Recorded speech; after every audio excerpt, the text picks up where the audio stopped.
ABP साझा जोश जज्बा जुनून। The chairman wants to have a detailed inquiry. Then I requested him, now there is no necessity to constitute a committee because the matter is already over and session is also closed. And where matter which is closed, once again that should not be reopened.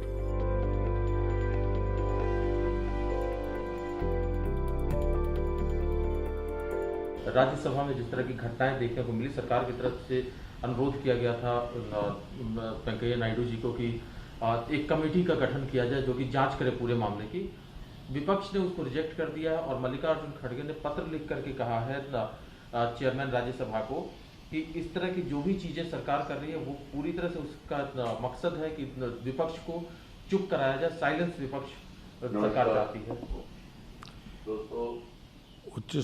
उच्च सदन की अपनी गरिमा रही है, उसकी अपनी मान्य परंपराएं रही हैं और मुझे लगता है कि जो घटा राज्यसभा के भीतर, इससे ज़्यादा दुखद कुछ नहीं हो सकता।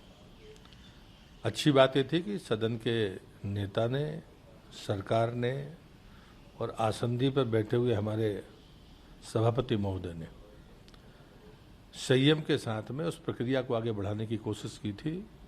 एक संसदीय सर्वदलीय संसदीय समिति जो बनती है वो बने। ये दुर्भाग्य है कि प्रतिपक्ष ने अगर उस समिति में रहने से इनकार किया है तो ये मूल्यों को धराशाही करने की कोशिश है।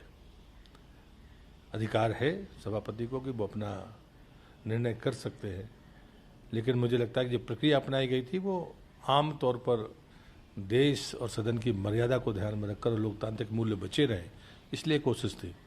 मुझे लगता है कि ये बहुत निंदनीय है। सर, जब संसद की कमी में भी विपक्ष आरोप लगाता था कि सरकार तानाशाही रवैया अपना रही है, अब जांच में अगर सहयोग नहीं किया जाए तो फिर रास्ता कैसे निकलेगा? नहीं, मुझे लगता है कि संसद के भीतर, राज्यसभा के सदन के भीतर सरकार पर तहमत लगाना ये वैसे भी बच निकलने की कोशिश है। ये दुर्भाग्यपूर्ण है। अभी इतना ही बोलना मुझे ठीक होगा कि इससे ये निंदनीय है। एबीपी साझा जोश जज्बा जुनून।